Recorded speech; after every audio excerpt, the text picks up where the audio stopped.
रुड़की में पनियाला रोड स्थित शिवपुरम इलाके में एक अवैध गौशाला में पिछले एक हफ्ते में कथित तौर पर 19 गायों की मौत हो गई, जबकि 13 गायों की जान पिछले 24 घंटे में गई। बताया जा रहा है कि गायों को सूखी घास और फफूंद लगी रोटी और सब्जी खिलाई जा रही थी। बीमार गायों का इलाज कर रहे वेटरनरी डॉक्टर विपुल सैनी के मुताबिक 10 से ज्यादा गायों की हालत अब भी गंभीर है। 55 गायों वाली इस गौशाला को संजय शर्मा नाम का व्यक्ति चलाता है। आरोप है कि गौशाला में नियमावली का पालन नहीं हो रहा था। ज्वाइंट मजिस्ट्रेट आशीष कुमार मिश्रा ने मौके का मुआयना करते हुए जांच के आदेश दिए हैं। मेरे द्वारा जो है अभी स्थलीय निरीक्षण किया गया है और एसडीएम मैडम को जो है विस्तृत जांच के आदेश दिए जाएंगे। डॉक्टर साहब से भी मेरी बात हुई और डॉक्टर साहब ने जो है पोस्टमार्टम करके जो है विसरा का सैंपल जो है विसरा और फॉडर का जो सैंपल है फर्दर जांच के लिए भेज दिया है। और 2 लेवल पर जांचें होंगी। एक तो एक बेसिक जांच होगी जो अभी कल से परसों से शुरू हो जाएगी, और फिर जो सेकंड लेवल होगी जांच की वो होगी जब हमारे जो सैंपल रिपोर्ट्स हमने भेजे हैं तो उसकी जांच होकर जो रिपोर्ट प्राप्त होती है तो फिर चीज़ें जो हैं बेटर क्लियर होके आएंगे। जांच के संबंध में जो भी दोषी होगा या फिर जो भी कार्रवाई होगी उचित कार्रवाई के लिए लिखा जाएगा। और इसके साथ साथ ये इंश्योर किया जाएगा कि यहाँ पे जितने भी वो हैं गौशालाएँ हैं तो वो एक स्टैंडर्ड ऑपरेटिंग प्रोसीजर फॉलो करें, ताकि जो है क्योंकि पशुवंश जो हैं ये वो इनोसेंट होते हैं, इनको नहीं पता है कि इनको क्या खाना खिलाया जा रहा है नहीं खिलाया जा रहा है जैसा भी है। और अगर आप कोई भी गौशाला चलाते हैं तो एक आपकी जिम्मेदारी होती है इनोसेंट पशुवंश के प्रति। तो एक स्टैंडर्ड ऑपरेटिंग प्रोसीजर जो है जिलाधिकारी महोदय या फिर मेरे ऑफिस से एक जारी किया जाएगा, जिसको जो है सभी गौशाला मालिकों को जो है जो भी संचालक हैं उनको फॉलो करना आवश्यक होगा, ताकि जो है गौवंश का जो है हित उसकी रक्षा की जा सके। ये 14 तारीख की घटना है।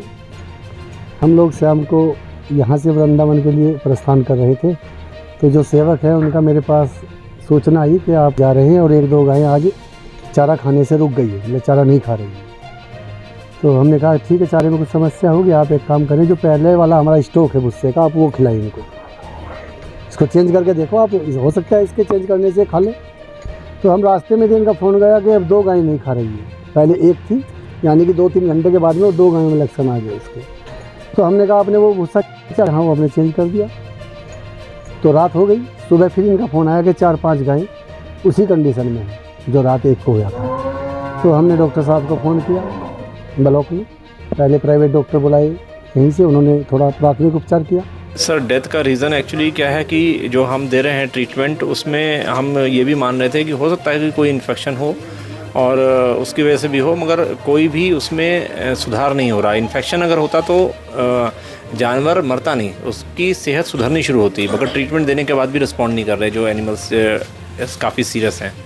और इसमें यह है कि पॉइजनिंग में फूड पॉइजनिंग या केमिकल पॉइजनिंग कोई भी होता है, एक बार अगर शरीर के अंदर चला गया, अब ये 4 पेट के जानवर हैं तो इसमें कॉम्प्लेक्स सिस्टम होता है, तो वो जो एब्जॉर्प्शन हो चुका है ब्लड में उसके लक्षण धीरे धीरे करके आ रहे हैं और उसको हम रिवर्स नहीं कर सकते, किसी तरह से भी कम नहीं कर सकते। तो अपनी तरफ से पूरी कोशिश है कि ज़्यादा से ज़्यादा देर तक के जानवरों को ज़िंदा रखा जाए, जिससे कि टाइम मिले रिकवरी का। और फ्लूइड थेरेपी हम सुबह शाम दोनों टाइम दवाइयाँ जो हैं लगातार लगा रहे हैं।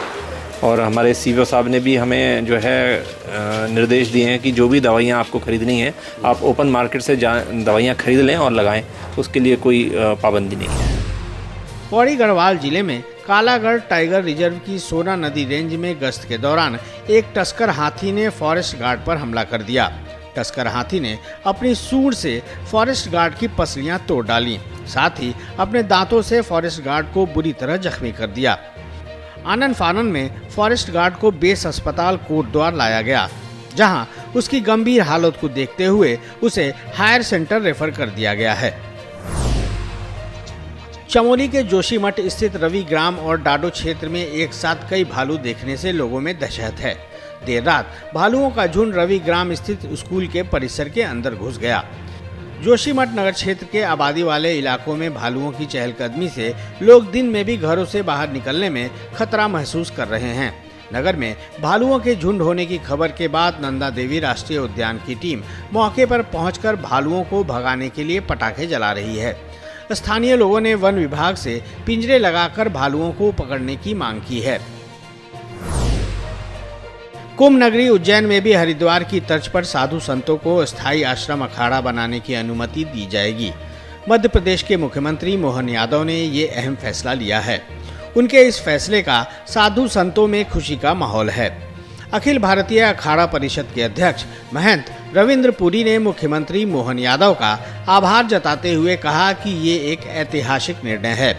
उज्जैन कुंभ क्षेत्र में स्थायी निर्माण की अनुमति मिलने से वहां आश्रम तो बनेंगे ही, साथ ही अन्य शहरों की तरह साधु संत शिक्षा चिकित्सा के लिए भी सेवाएं शुरू कर सकते हैं। माननीय मुख्यमंत्री जी ने संतों की बात को सुना, जो संतों ने कई सालों से अपनी बात रखी थी, उसका निर्णय कल सोमवार को महाकाल नगरी में हमारे माननीय मुख्यमंत्री जी ने सुना दिया। हमारे माननीय मुख्यमंत्री जी ने कहा जितने भी साधु संत हैं जो भी उज्जैन में निवास करते हैं वो अपना यहाँ आश्रम बना सकते हैं, वो यहाँ विद्यालय बना सकते हैं, अस्पताल बना सकते हैं, जो आध्यात्मिक क्षेत्र में कार्य है वो यहाँ कर सकते हैं। उसके लिए उनको जो है परमिशन मिलेगी। कहना चाहूँगा आज कि माननीय मुख्यमंत्री जी ने सभी संतों को आज प्रसन्न किया है और सभी संतों का आशीर्वाद अखिल भारतीय अखाड़ा परिषद एवं जितने संत महात्मा देश विदेश में है सभी का आशीर्वाद जो है डॉक्टर मोहन यादव जी के साथ में। आने वाले समय में प्रयागराज कुंभ मेले के बाद मैं उज्जैन में रहूँगा और उज्जैन में जो है हम एजुकेशन पे कार्य करेंगे। मसूरी जॉर्ज एवरेस्ट हाउस की एंट्री गेट पर एंट्री शुल्क वसूली मामले को लेकर जांच शुरू हो गई है। मसूरी की एसडीएम अनामिका ने शिकायत करने वाले लोगों के पक्ष को सुना। नगर पालिका परिषद के अधीन आने वाले सार्वजनिक मार्ग से एंट्री शुल्क वसूलने के मामले का देहरादून डीएम सविन बंसल ने संज्ञान लिया था, जिसके बाद डीएम ने मसूरी एसडीएम अनामिका को जाँच के आदेश दिए हैं। मामले में लेट लतीफी होने पर लापरवाह अधिकारियों पर कार्रवाई करने की बात भी कही गई है। जांच एवरेस्ट हाउस के आसपास रहने वाले लोगों और सामाजिक कार्यकर्ता ललित मोहन काला ने शिकायत की थी कि पर्यटन विभाग की ओर से अवैध रूप से नगर पालिका के अधीन आने वाले मार्ग पर एंट्री शुल्क वसूला जा रहा है। 2-3 दिन का समय मांगा है क्योंकि पर्यटन अधिकारी जो है आए नहीं, जबकि आज आना चाहिए था। आज बहुत जरूरी मामला था, सब कुछ क्लियर होना था, लेकिन उन्होंने इस चीज़ को बिल्कुल भी तजुर्बा नहीं किया और वो यहाँ आए नहीं। जितनी भी बात हो पाई उपजिलाधिकारी से अभी सब लोग आए थे, सब लोगों से हम लोगों ने सब कुछ दे दिया है। अब 2-3 दिन का समय मांगा। बिना सरकार के आदमी का इन्वॉल्वमेंट के लिए इतना बड़ा कोई काम ऐसा हो नहीं सकता। 23 करोड़ रुपए का बजट आया था, वो पूरा बजट लगा नहीं है। मसूरी के आदमी को अंदर एंट्री नहीं है, पत्रकारों को एंट्री नहीं है। क्यों नहीं है मैं बताता हूँ, ताकि उनका जो घोटाला है वो खुल ना जाए। जो 5 करोड़ रुपए का घोटाला किया है वो खुल ना जाए। पत्रकार जाएंगे, माइक लगाएंगे, एंट्री बंद। मसूरी के आदमी को बोल दिया कि मसूरी के आदमी वहाँ जाके शराब पीते हैं, इसलिए उनकी एंट्री बंद कर दी, उन्होंने लिख के दिया है। अगर मसूरी का आदमी वहाँ जाएगा तो उसके सारे जो धंधे हैं वो खोल दिखाएगा। जिस तरह का बर्ताव स्थानीय जनता के साथ किया जा रहा है, स्थानीय निवासियों के साथ, जॉर्ज एवरेस्ट के लोगों के साथ किया जा रहा है, तो बड़ा दुर्भाग्यपूर्ण है। उम्मीद करनी चाहिए कि जिलाधिकारी के स्तर से जो बात सुनी गई है और उप जिलाधिकारी मसूरी को जो निर्देश दिए गए हैं उसमें जनता को कुछ राहत मिलेगी। लोगों की समस्या यहाँ पे काफ़ी जेन्युइन है। लोगों का ऐसा कहना है कि इनको कहीं ना कहीं रास्ते से अपने घर में जाने में दिक्कत हो रही है, तो इसी संबंध में इनकी समस्याओं को सुना गया है और इस पे एक प्रॉपर जांच करा करके देखेंगे कि इनको इस प्रकार की असुविधा न हो। इसको जल्द से जल्द किया जाएगा क्योंकि आप सभी को पता है कि मसूरी में हमारे और भी काम चल रहे हैं, तो इसको प्राथमिकता से लेते हुए इसकी जल्द सुनवाई की जाएगी और केदारनाथ यात्रा मार्ग पर घोड़ा खच्चर मालिक कर रहे हैं मनमानी, जिसके खिलाफ पुलिस ने सख्ती दिखाई है और कई श्रद्धालुओं से वसूले गए ज्यादा पैसे वापस करवाए हैं। राजस्थान के एक श्रद्धालु ने भीम बली चौकी पर शिकायत की थी कि उन्होंने सोनप्रयाग से केदारनाथ धाम तक जाने के लिए 3 घोड़े किए थे। घोड़ा मालिक ने उनसे 3 व्यक्तियों का किराया 18,000 रुपये लिया और प्रीपेड काउंटर से 3,200 रुपये के हिसाब से 3 पर्ची अलग अलग कटवाई। घोड़ा मालिक ने यात्रियों से 8,400 रुपये अतिरिक्त लिए। विरोध करने पर पैसा वापस नहीं किया गया। यही नहीं, भीमबली पहुंचने पर फिर से पैसे की मांग की गई। शिकायत मिलते ही भीमबली पुलिस ने फौरन संज्ञान लिया और घोड़ा हॉकर्स को चौकी बुलाकर 8,400 रुपये वापस कराए।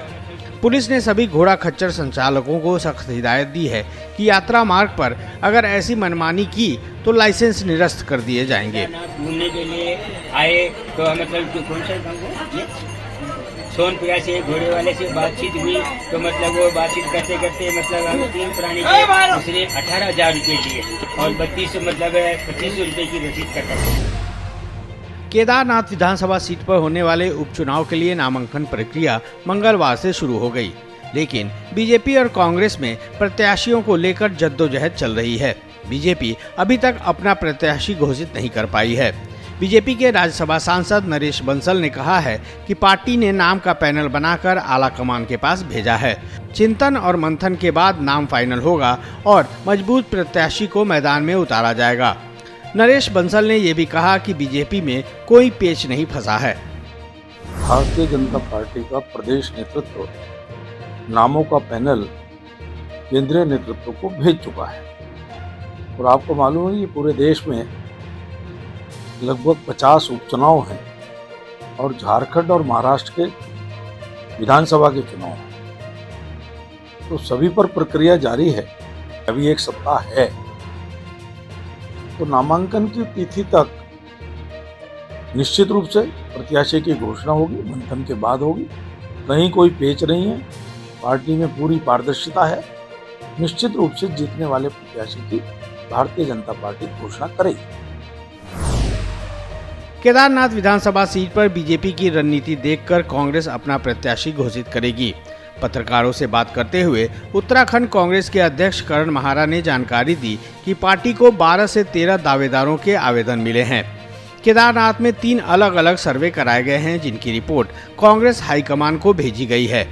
महारा ने कहा कि अभी बीजेपी ने भी अपना प्रत्याशी नहीं उतारा है।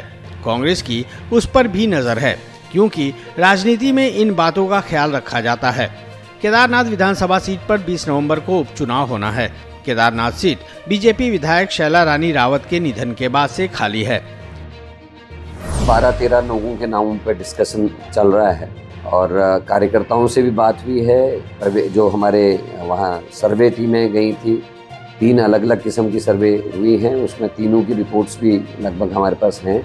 उसको वो रिपोर्ट्स का सुझाव जो है वो हाईकमान तक पहुंचाया जाएगा, क्योंकि बीजेपी भी अभी अपने टिकट का अनाउंसमेंट नहीं कर रही है और वहाँ भी कैंडिडेट्स हैं और रार चल रही है। तो इन सभी पहलुओं को ध्यान में रखते हुए कांग्रेस भी अपना स्टेप लेगी। नई टिहरी शहर की कई समस्याओं को लेकर कांग्रेसियों ने डीएम को ज्ञापन सौंपा और समस्याओं के जल्द निस्तारण की मांग की। कांग्रेस की मांग है कि शहर में सड़कों की पेंचिंग वर्क की गुणवत्ता की जांच हो, आवारा जानवरों से निजात दिलाई जाए, कॉलोनियों में साफ सफाई व्यवस्था दुरुस्त की जाए। कांग्रेस की ऐसी कुल 11 सूत्री मांगे हैं। आज हमने 11 सूत्रें मांगे जिलाधिकारी महोदय को दिए, जिसमें नेट्री की सड़कों को जो पैच भरे जा रहे हैं उसमें गुणवत्ता को लेकर, नेट्री में सीसीटीवी कैमरे को लगाने से लेकर जल और जो हमारा सीवर शुल्क था उस पर स्पष्ट हो जाए कि हमें बिल देना है कि नहीं देना है। इस पर भी मांगों को लेकर नेट्री के अंदर जो कुत्तों, आवारा कुत्ते, सुअर और जो हमारे उनको पकड़ने की बात मांग रखी गई है, इस पर हम बात करेंगे। क्या आश्वासन दिए? जिलाधिकारी महोदय ने सभी विभागों को निर्देश भी किए हैं और इस पर आश्वासन दिया है कि 1 हफ्ते के अंदर इसमें कार्रवाई की जाएगी। रुड़की में एक युवती ने अपने ही चचेरे भाई पर लगाया है दुष्कर्म करने का आरोप। मामला गंगनहर कोतवाली क्षेत्र का है। युवती का आरोप है कि उसका चचेरा भाई पिछले 6 महीने से लगातार उसके साथ दुष्कर्म कर रहा है। युवती 5 माह की गर्भवती हुई है। पुलिस ने युवती की ओर से दी गई तहरीर के आधार पर मुकदमा दर्ज कर लिया है। चचा का लड़का है, मेरे साथ ऐसे किया है उसने। 5 महीने सारे ऐसे मुझे दिलासा दे रखा है शादी का, कि मैं तेरे साथ शादी करूंगा। कि अब अगर मैं शादी के वक्त पे आ गई, 5 महीने मेरे पेट में बच्चा है, अगर मैं शादी के टाइम पे आई तो मुझे शादी के लिए इनकार कर दी है। अब मुझे पुलिस कोर्ट से इंसाफ चाह रहा है कि मैं उस लड़के से शादी करना चाहती हूँ। वो लड़का शादी के लिए मना कर रहा है जी। वो मुझे कहा था कि क्या नाम है, मैं तुमसे शादी करूँगा। चचा लड़का है कि मैं पुलिस में इंसाफ लेना चाह रही कि उस लड़के से शादी करना चाहती हूँ, पुलिस ही इंसाफ देगी मुझे। गंगनहर क्षेत्र में एक तहरीर आई थी, जिसमें एक लड़की के साथ उसके ही रिश्तेदार के द्वारा संबंध बनाए गए तथा उससे वो प्रेग्नेंट भी हो गई थी। तो इस संबंध में उनके बाबत बलात्कार की तहरीर दी गई थी, जिस संबंध में सूचित धाराओं में अभियोग पंजीकृत कर लिया गया है तथा विवेचना जारी है। नहीं, अभी तक तो नाबालिग होने की पुष्टि नहीं हुई है। यदि अगर नाबालिग पाई जाएगी तो उचित धाराओं में उसमें धाराएं बढ़ा ली जाएंगी।